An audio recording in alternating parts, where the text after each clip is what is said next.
نفل کی اہمیت غور سے سنیے. نبی اکرم صلی اللہ علیہ وسلم فرماتے ہیں، اور بخاری کی روایت ہے، اللہ تعالیٰ فرماتا ہے، حدیث قدسی ہے، اللہ تعالیٰ فرماتا ہے جو شخص میرے دوست سے دشمنی کرتا ہے میں اس کے خلاف اعلان جنگ کر دیتا ہوں. کیا فرمایا اللہ تعالیٰ؟ جو میرے دوست سے دشمنی کرتا ہے میں اس کے خلاف اعلان جنگ کر دیتا ہوں. مطلب جو اللہ کے ولی ہوتے ہیں، اور یقین اللہ کے ولی ہوتے ہیں، اللہ کے دوست ہوتے ہیں، یاد رکھیے اللہ کے ولی ہوتے ہیں. تو اللہ تعالیٰ فرما رہا ہے جو میرے دوست سے دشمنی کرتا ہے، اور اللہ کے دوست کون ہے؟ جو تقوی اختیار کرتے ہیں. ایمان والے ہونا پہلی شرط، وہ تقوی اختیار کرتے ہیں اور ہر کام سنت کے مطابق کرتے ہیں. ٹھیک ہے، تو بہرحال ورنہ میں اس لیے کہہ رہا ہوں اللہ کے دوست، ورنہ ہمارے پاس جو سنت کی مخالفت کرتا ہے، نماز کبھی نہیں پڑھتا، تقوی تو ہے ہی دور دور تک، اس کو ولی مانتے ہیں. اس لیے میں وضاحت کر رہا ہوں، ایمان والا جیسا حق ہے، تقوی اختیار کرنے والا انسان اور سنت کے مطابق عمل کرنے والا. تو بہرحال اللہ تعالیٰ فرما رہا ہے جو میرے دوست سے دشمنی کرتا ہے میں اس سے اعلان جنگ کرتا ہوں. اب اندازہ لگائیے، اللہ کا جو دوست ہوتا ہے اس کو اگر دنیا میں کوئی چھیڑتا ہے یا اس سے دشمنی کوئی کرتا ہے، اللہ تعالیٰ اس کے خلاف اعلان جنگ کر دیتا ہے. کیسے کرتا ہے؟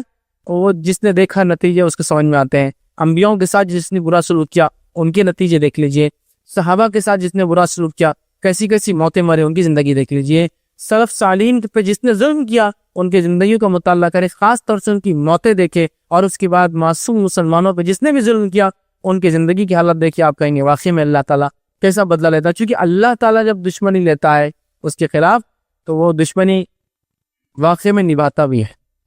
سمجھ رہے آپ بات کو؟ ہر طرف سے اس کو جو ہے چت کر دیتا ہے اس دنیا کی زندگی. تو بہر اللہ تعالیٰ فرما رہا ہے جو شخص میرے دوست سے دشمنی کرتا ہے اس کے خلاف میں اعلان جنگ کرتا ہوں. تو ایک بات ہمیشہ ذہن میں رکھنی چاہیے، اللہ کے نیک بندوں کے خلاف کوئی چال نہیں چلنا چاہیے، اس لیے کہ جب ہم اللہ کے نیک بندوں کے خلاف چال چلتے ہیں در حقیقت اللہ ہمارے خلاف اعلان جنگ کر دیتا ہے. ہوتا ہے نا بہت سارے لوگ، نیک لوگ خام و خطا کرتے ہیں زمین کے معاملات میں، اس میں خام احتیاط کرنا چاہیے. آپ خطرناک زون میں جا رہے ہیں، آپ کو تکلیف ہو سکتی. ٹھیک ہے، آگے آئیے سنیے. اللہ تعالیٰ فرماتا ہے اور میرا بندہ سب سے زیادہ میرا تقرب اس چیز کے ساتھ حاصل کرتا ہے جسے میں نے فرض کیا ہے. اللہ تعالیٰ فرما رہا ہے میرا بندہ سب سے قریب مجھ سے تب ہوتا ہے جب وہ میری فرض کردہ چیزوں کو پورا کرتا ہے. اللہ تعالیٰ فرما رہا ہے میرا بندہ میرے سب سے قریب کب آتا ہے؟ جب وہ چیز کرتا ہے جو میں نے اس پر فرض کی ہے. تو آپ فرما اللہ تعالیٰ فرما رہا ہے میرا تقرب میرا بندہ سب سے زیادہ حاصل کرتا ہے اس چیز کے ذریعے جو میں نے اس پر فرض کیا ہے، یعنی فرائض کے ساتھ میرا تقرب حاصل کرنا ہی مجھ سے سب سے زیادہ میں، مطلب فرائض کے ذریعے میرا تقرب حاصل کرنا یہ مجھے سب سے زیادہ پسند اللہ اعلان کر رہا ہے. آگے آئیے پھر اللہ تعالیٰ فرما رہا ہے حدیث قدسی اور میرا بندہ نوافل کے ذریعے میرا تقرب حاصل کرتا ہے فرض سے سب سے زیادہ، لیکن نوافل سے بھی کرتا ہے فرض کے بعد. مطلب فرض جو ادا کرتا ہے اس کی نفل قبول ہوتی ہے، بات یاد رکھیں. پھر اللہ فرماتا ہے پھر جب اور میرا بندہ نوافل کے ذریعے میرا تقرب حاصل کرتا رہتا ہے یہاں تک کہ میں اس سے محبت کر لیتا ہوں. میرا بندہ پہلے تو فرض کرتا ہے، میرا تقرب حاصل کر لیتا ہے، چونکہ فرض سے ہی میں سب سے زیادہ قریب ہوتا ہوں بندوں، یہ مجھے سب سے زیادہ محبوب ہے. پھر میرا بندہ نفل پڑھتا ہے اور نفل پڑھ کر میرا تقرب حاصل کرتا ہے، اتنا تقرب حاصل کرتا ہے کہ میں بھی اس سے محبت کرنا شروع کر دیتا ہوں نوافل کے ذریعے. اب آگے سنیے ذرا، تو میں بھی اس سے محبت کر لیتا ہوں. پھر جب میں اس سے محبت کر لیتا، فرض سب سے زیادہ اللہ کو پسند ہے، سب سے زیادہ قریب بندہ فرض سے آتا ہے، لیکن فرض سے جو قریب آنے کے بعد بھی جو نفل پڑھے وہ ٹاپ موسٹ چل جاتا ہے. بولنے کا مطلب یہ ایک انسان سے فرض بھی کرتا اللہ سے قریب ہوتا ہے، لیکن فرض کے بعد جو نفل پڑھے وہ ٹاپ موسٹ لیول تک پہنچ جاتا ہے اللہ کے قریب، اتنا کہ اللہ تعالیٰ اس سے محبت کرنے لگتا ہے. اور اللہ فرماتا ہے اور جب میں اس سے محبت کرنے لگتا ہوں تو میں اس کا کان بن جاتا ہوں جس سے وہ سنتا ہے. نوافل غلط معنی مت دیجیے کہ واقعی میں اللہ اس کے اندر حلول کر جاتا ہے، نہیں، مطلب وہ وہی باتیں سنتا ہے جو میں چاہتا ہوں کہ وہ سنے، وہ غلط بات نہیں سنتا. اللہ فرماتا میں اس کا کان بن جاتا ہوں جس سے وہ سنتا ہے، اس کی آنکھ بن جاتا ہوں جس سے وہ دیکھتا ہے. نوافل اس کی آنکھ بن جاتا ہوں جس سے وہ دیکھتا ہے. عثمان بن عفان رضی اللہ عنہ فرمایا کرتے تھے کہ مومن کی فراست اس کی نظروں سے بچا کرو، اس لیے کہ مومن جو ہوتا ہے نا اس کی آنکھوں سے چیزوں کو پہچان لیتا ہے۔ بہت سارے سلف کے واقعات ہیں، لوگوں کو چہروں کو ان کی حالت دیکھ کر پہچان لیتے تھے کیا پرابلمس ہیں، اس لیے نہیں کہ ان کو غائب کا نعوذ باللہ، لیکن اللہ تعالیٰ نے ان کو وہ صلاحیت دے دی تھی۔ ہوتا ہے نا لوگ بولتے رہے ایک ڈاکٹر ہے ہاتھ لگا دے تشخیص کر لیتا ہے، چہرہ دیکھتے انہوں نے پہچان لیا کیا ہوگا، یا سوال کرتے دیکھو جواب وہی آیا جو سوال تھا، حالانکہ اس میں یہ بات نہیں کہی گئی تھی۔ یہ ساری چیزیں ہوتی، ٹھیک ہے۔ تو یہاں دیکھیے اللہ کے رسول صلی اللہ علیہ وسلم کیا فرما رہے ہیں کہ اللہ تعالیٰ فرما رہا ہے میں اس کی آنکھ بن جاتا ہوں جس سے وہ دیکھتا ہے، اس کا ہاتھ بن جاتا ہوں جس کے ذریعے وہ پکڑتا ہے۔ مطلب وہی دیکھتا ہے جو اللہ چاہتا ہے، وہی سنتا ہے جو اللہ چاہتا ہے، وہی پکڑتا ہے جو اللہ چاہتا ہے۔ مطلب مومن ہر وہ کام نفل کے ذریعے اللہ سے محبت حاصل کر کے اللہ اس کے ریٹرن میں اس کو ہر وہ چیز کرواتا ہے جو اس کا رب اس سے صرف پسند کرتا ہے، اس کے علاوہ نہ کچھ سنتا ہے، نہ کچھ دیکھتا ہے، نہ کچھ پکڑتا ہے۔ تو میں اس کا ہاتھ بن جاتا ہوں جس کے ذریعے وہ پکڑتا ہے، اور اس کا پاؤں بن جاتا ہوں جس کے ذریعے وہ چلتا ہے۔ مطلب مومن چلیں گا بھی تب سیدھے راستے پر، چونکہ اب وہ غلط راستے پر نہیں جائیں گا، چونکہ نفل کے ذریعے وہ اللہ کی محبت حاصل کر چکا ہے۔ اللہ کی محبت جو بندہ حاصل کر لیتا ہے اس کا رب کا فضل اس پہ یہ ہوتا ہے کہ وہ ہر وہ کام کرتا ہے جو اس کا رب چاہتا ہے، اس کے علاوہ وہ کچھ نہیں کرتا۔ یہاں جو ہے اس سے وہ چلتا ہے، ان تمام اعضاء کو اپنی اطاعت میں لگا دیتا ہے، اور اگر وہ مجھ سے سوال کرتا ہے تو میں ضرور بھی ضرور اس کو عطا کرتا ہوں، اگر وہ مجھ سے سوال کرتا ہے تو میں ضرور بھی ضرور اس کو عطا کرتا ہوں،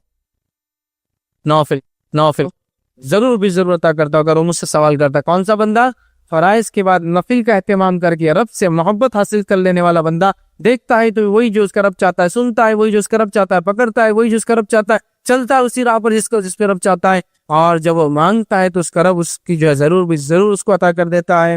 اور اگر وہ میری پناہ طلب کرے تو میں یقیناً اس کو پناہ دے دیتا ہوں، اور اگر وہ میری پناہ طلب کرتا ہے، دعا میں خاص دعا یاد رکھی، پناہ مانگنا مصیبت کے وقت، تو اگر وہ میری پناہ مانگتا ہے تو میں اسے پناہ دے دیتا ہوں۔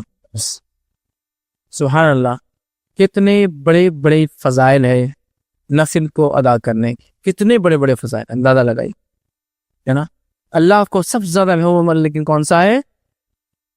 نوافل ہے، یاد رکھی، فرض نماز، مال میں فرض عبادت زکوٰۃ ہے نا، اس کے بعد اللہ تعالیٰ نے رمضان کے ایک مہینے کے روزے، اس کے بعد سب سے زیادہ محبوب عمل۔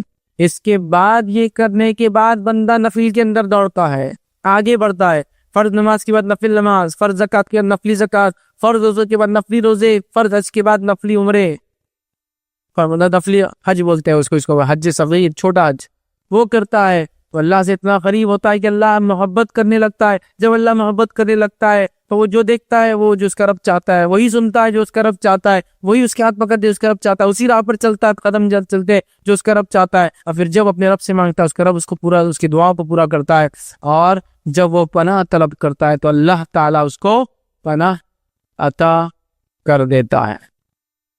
نوافل میں سمجھتا ہوں بہت بڑے بڑے فضائل، بخاری کی روایت تھی، ہمیں پتہ چلے اس کے اندر کہ نفلی نماز کے ادا کرنے سے جو ہوتے ہیں، جس میں سب سے اہم چیز جو پتہ چلی وہ یہ ہے کہ بندہ اللہ سے قریب ہو جاتا ہے، اتنا قریب کہ ہر چیز جو اس کا رب چاہتا ہے وہی وہ کرتا ہے، اس سے ہٹ کر نہ کوئی چیز سنتا ہے، نہ دیکھتا ہے، نہ پکڑتا ہے، نہ اس راہ پر چلتا ہے۔ ہم میں سے حسد چاہتا ہے ہم نیک بنے، اور پتہ نہیں لوگوں نے ولایت حاصل کرنے کی کون کون سے ذریعے بنانی، اور یہ اللہ کے ولی ہے، کیونکہ شروع میں اللہ نے کیا کہتا کہ اللہ کے رسول صلی اللہ علیہ وسلم، اللہ تعالیٰ فرماتا جو شخص میرے دوست سے دشمنی کرتا ہے میں اس سے اعلان جنگ کرتا ہوں، اور پھر آگے اس کی بات صفت دوست کون ہے، فرائض کے ذریعے نزدیک پہنچتا ہے، نفل کر کے اللہ کا قرب اور محبت حاصل کر لیتا ہے، پھر نفل حاصل کر کے پھر وہ جو مانگتا اللہ پوری کر دیتا ہے، جب پناہ مانگتا اللہ پناہ دے دیتا ہے۔ نوافل چاہتے ہیں نیک بنے، ہم سب چاہتے ہیں اللہ ہماری دعاؤں کو قبول کرے، ہم سب چاہتے ہیں کہ جب ہم اللہ سے جو مانگے اللہ دے دے، ہمیں بھی پھر اللہ تعالیٰ کو پہلے راضی کرنا۔ ہمارے دنیا کے اندر تو پتہ نہیں کتنی چاپلوسیاں لوگوں کو کرنا پڑتی چھوٹے چھوٹے کام نکالنے کے لیے، ہاں کتنی چاپلوسیاں کرنا پڑتی ہے۔ اللہ تعالیٰ آپ سے چاپلوسی نہیں چاہتا، اخلاص چاہتا ہے۔ اخلاص، چاپلوسی میں کیا ہوتا ہے؟ اخلاص نہیں ہوتا ہے، اخلاص چاہتا ہے، اخلاص کے ساتھ فرض عبادت اور نفل میں اضافہ کرو، اللہ تعالیٰ ہم کو دیں گا عدد۔ بہت سے لوگ بولتے ہیں ارے یہ کیا بات ہوئی، کیا اللہ تعالیٰ دیں گا، تو اس کا مطلب یہ ہے کہ ہم کو کوشش نہ کریں۔ کوشش کرنا ہے، لیکن تم لاکھ کوشش کرنے کے بعد بھی حاصل نہیں کر پاتے ہو نا چیزوں کو، لیکن جب اللہ کو ہم راضی کر دیں گے نا، تھوڑی کوششیں بڑے بڑے کام نکال دیں گے، نوافل کوششیں بڑے بڑے کام نکال دیں گے، اور اس کے بعد بھی اگر کوئی تکلیف آئے پھر وہ اللہ کی طرف سے آزمائش ہے. صبر کے ساتھ استقامت کے ساتھ ڈٹ کر مقابلہ کیجیے. دنیا اور آخرت میں اس سے درجات بلند ہوں گے اور اجر ملے. سمجھ رہے بات؟